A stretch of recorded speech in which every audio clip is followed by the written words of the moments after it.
Ah, guys, I'm an idiot. I got too carried away. What's going on, everybody? Welcome to another episode featuring the ugliest Mustang on the internet. If you saw part 1 to this video, then you'll know exactly what we're doing today. But if you haven't seen it and don't really care to watch it, I'll give you guys a quick rundown. We turned a regular piece of sheet metal into a slightly reinforced patch panel for the firewall. And if you don't know why we had that giant hole there, it was because we moved this guy 5 inches backwards, which was the cause for that much extra work. But while making this piece, I think I might have gotten a little too carried away with the angle grinder, because I might have cut a little too much material out of this bottom part, leaving a giant gap that we have to fill.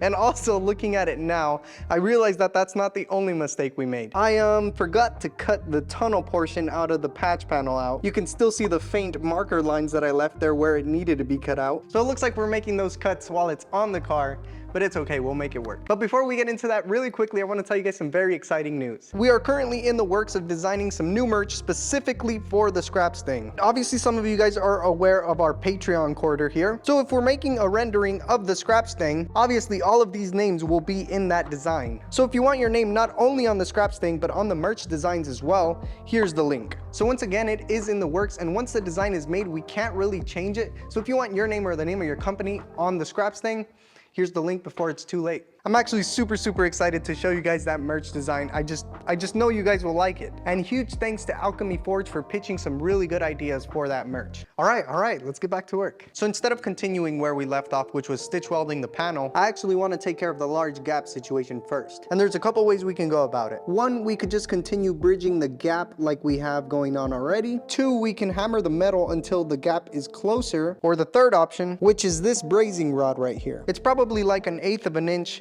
rod of metal, which we can also bend and shape to where we want it, but we can somehow use this as a filler for the giant gap that we have going on here. Will it work? I don't know, but it is just metal after all, so let's find out. I'm actually gonna cut off the welds that I had bridged already, because if I add that filler rod, I want it to be one continuous piece rather than me having to cut one this length and then this length, and then maybe this length. I definitely didn't want to cut those welds, but I feel like this way will give us the best results.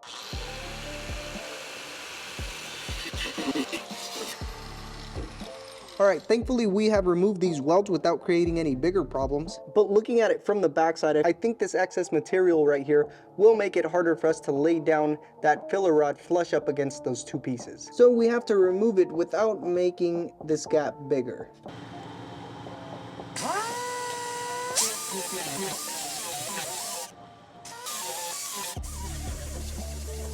So that worked pretty good. We pretty much leveled out that excess material. And I've also gone ahead and cleaned up the metal where that filler rod is going to lay, just in case I need to tack it from this side. Also, the brazing rod has this like almost copper looking coating to it. So I'm gonna go ahead and sand it away. I'm not sure if you can weld directly on this, but I'm just gonna go ahead and sand it away just so we can have a clean arc.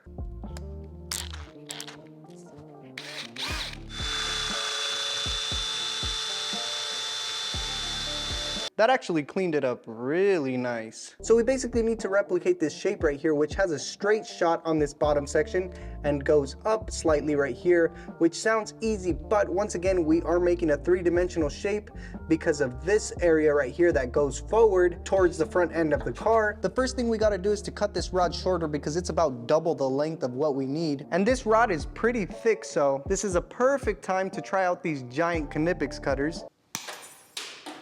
Damn, easy peasy. All right, so now we can start with our bends, and to make it easy, I'm gonna do this one first. Just gonna do it kind of backwards and mark where it ends.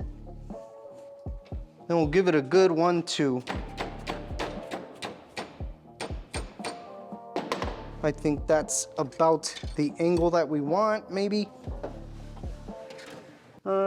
Maybe just a little more angle.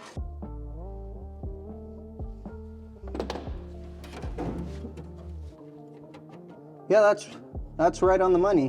While we're in here, I'm going to mark where the other bend should start. But this is where it gets a little bit complicated because this angle goes up this way, so I have to have it clocked perfectly with this angle. If I were to just make a random bend, it could be bent upwards, downwards, sideways, or upside down. But I don't have any precision tools to gauge that angle, so I'm just gonna wing it. So the first angle that we created is pointed directly this way, so I'm just gonna go ahead and slightly clock it this way.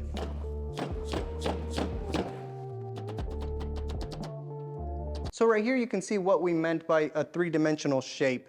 We have this one angle that goes right here, and then this one goes that way on a different plane, so you can kind of see the shape that we got going on here. Okay, let's see if our guesswork paid off.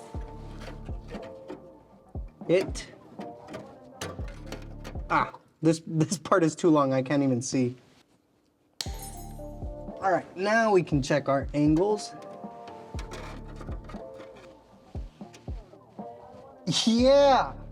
All right, so the angle on this side I feel could be a little bit more pitched up, so I'm just gonna give it a little bit of encouragement. Freaking sick. For that taking us less than 10 minutes to make, I'm pretty satisfied with it. It is definitely not perfect, but we can still tweak it and adjust it as we're welding. So this is what it looks like on the engine bay side. You can see the rod peeking through, and all these gaps where you can see light coming through is only because we have not applied any pressure to it yet. Like I said, it's being held in by magnets at this point. So now we can start having some fun. So we are once again just going to use the tack and bend method, which just means we're going to tack in one place, bend the metal for best fitment, and so on and so forth.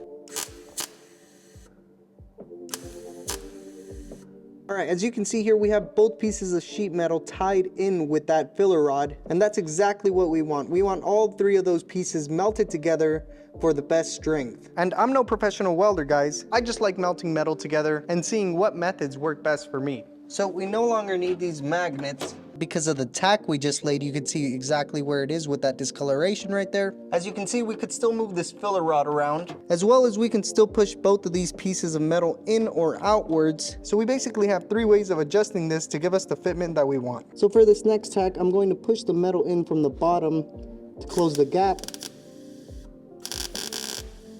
All right, I'm gonna lay one more tack, trying to tie all these three pieces together.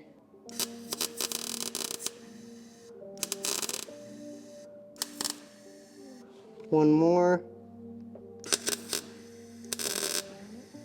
All right, so we have about 50% of it secured, but we aren't going to be able to do everything from this side. We're gonna have to come from the inside of the cabin to push this piece down into place and give it a good tack. All right, it's kind of difficult to weld something under the dash, but we're gonna do our best here. I'm going to push it down flush with these pliers. Oh, nice. Just gonna lay a couple more to make sure it's secure.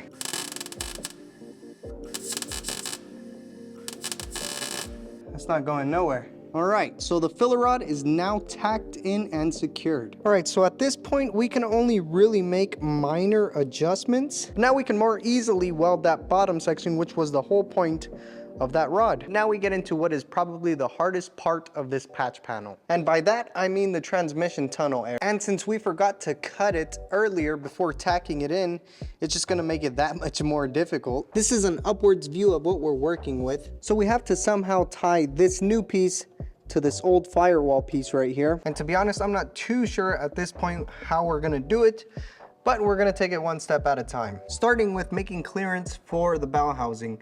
So I'm sure we have to cut a little bit extra off of here since we forgot to do it earlier. So I'm just going to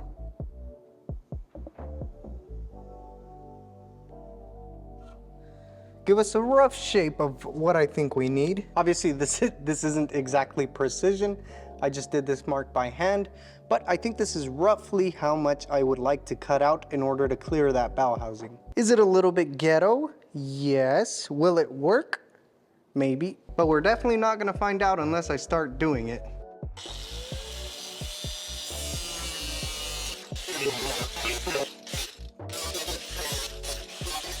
I think I got a little too carried away with the angle grinder. So we've made our cut for the bow housing clearance, but As you can see right here, I might have gone a little bit overboard. Same thing over here, I cut a little bit too far. But I mean, that's kind of the nature of the beast with this guy. But at the end of the day, it's just metal. We can just throw some welds on top of them and it'll be good. But before we can start making our last piece, let's clean up the metal a bit.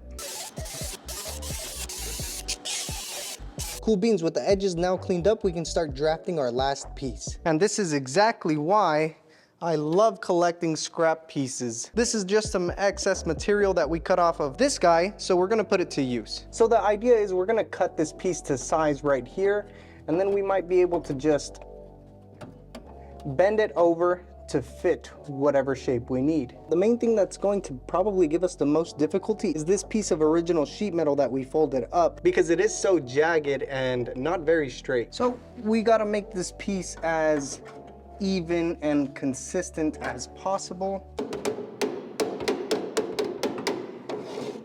But it's not gonna work.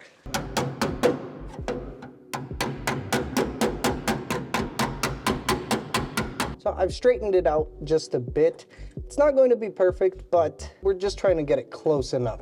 So I'm just going to trace this line. So here is our laser precision shape right here. And this is honestly what makes doing this type of stuff really fun. Because like I said, I had no idea what I was going to do about that section. But as we take it one step at a time, we start to build a picture of what our idea is supposed to be, if that makes any sense at all.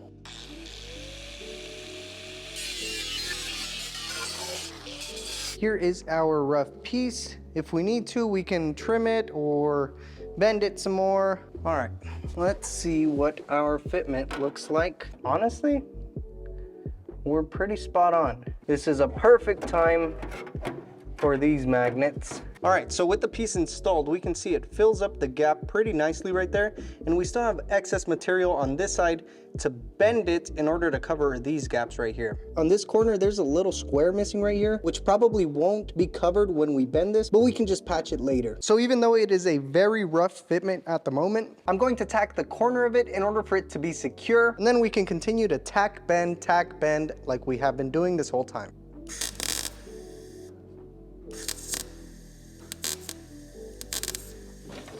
Ow, ow, ow.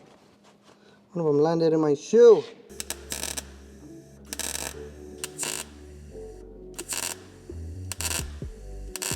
Cool, so I got the piece tacked in from the engine bay side. As you can see, we still got some pretty ugly gaps going on right here, but it is an easy fix because it is still pliable. So we could either push it and tack it, or we could just hammer and dolly it. But with the piece now secure, we can remove the magnets. And with this piece now being tacked in, we can easily bend it to shape to exactly where we want it. Ah, guys, I'm an idiot. I got too carried away. I forgot I wasn't done with this piece exactly. We still had to trim this corner in order for it to fit on here, but yeah. And I also forgot to clean up the metal on this piece for us to have a clean weld. Not to worry though, we are experts in precision here.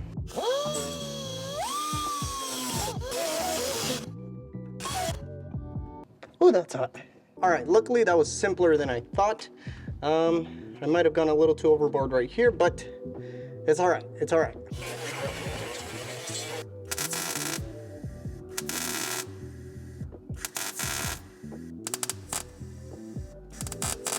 All right, we are making progress. It is now secured to the patch panel as well as the floor. Now going to start closing this gap to start tack welding everything.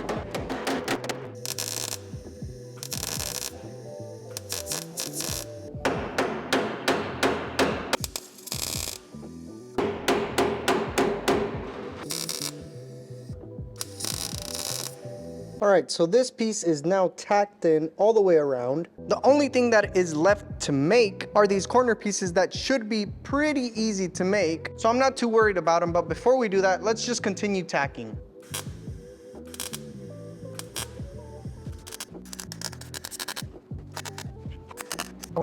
Also, I just wanted to give a huge thanks to Charlie Rose because this video would not have been up in time if it wasn't for her powering us through this editing session with extra coffee.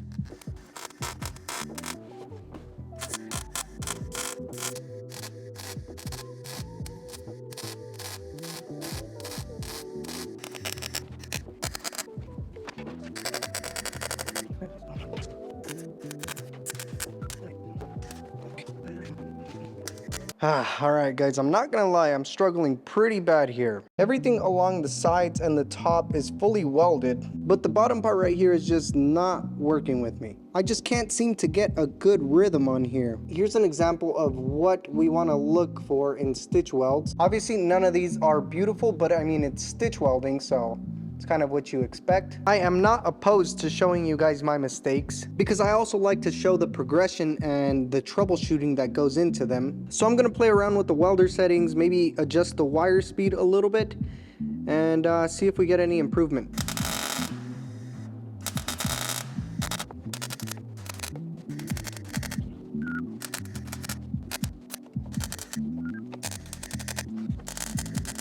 All right, progress update. In terms of this bottom section, I am not really liking it. As you can see, in the beginning we had a bunch of boogery welds, and towards the end, it was this section right here where I made the final adjustments where it was working really good. But that was literally like the last inch of all of it, so we had already put all the boogers on it. Like I've said, I'm not chasing perfection with this car, but those welds are definitely a no-go for me. So I am going to have to grind most of them down and redo it on the bottom section, which really sucks because we had already dialed in the welder where we wanted it, but it was too late. Oh man, that part really sucked. But we're close to the end, let's just finish. So once again, we have to cover up these holes right here on the bottom corners. And the reason I had said that these were going to be fairly easy is because we're just gonna use cardstock to make a template. So we have our finished template right here. As you can see, it fits pretty good. Now just repeat these steps for this side.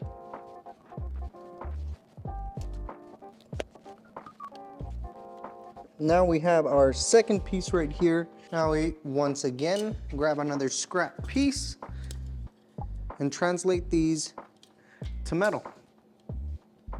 Here's piece number one. Oops. And piece number two.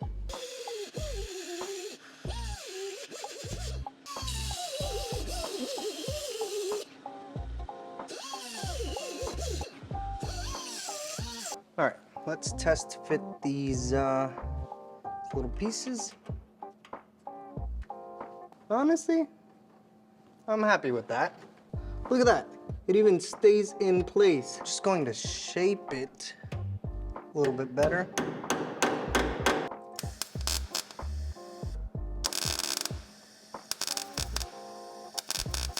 All right, we have the little filler piece attached. There is a little bit of a gap at the bottom, but that's an easy fix. And now the gap is closed.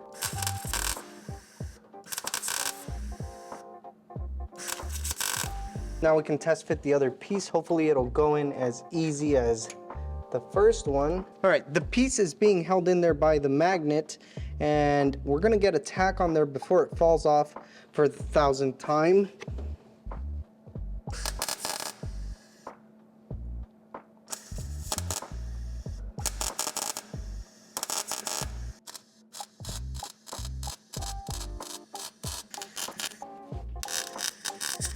So the patch panel is pretty much 95% complete. 5% coming from the couple areas that we need to revisit, as well as the bottom welds that need to be reground and re-welded. But other than that, the bulk of the work is now done. I'm gonna be 100% honest with you guys, I'm not too happy with the results. There are little to no things I would say are too ugly for the ScrapStang, but those bottom welds are one of them. But the good thing is that we can go back and fix it. Making those extra pieces was definitely harder than making the entire patch panel, but you live and you learn. Also, I just wanted to remind you guys of the upcoming t-shirt design. If you want your name on the ScrapStang as well as that t-shirt, here's the link before it's too late. Once again, we could always add more names to the ScrapStang, but once that design is finalized, we can't add any more names to that t-shirt, but we're still a couple weeks out from getting that finalized, so you guys still have a little bit of time. And with that being said, thank you guys for watching, and I'll see you on the next one.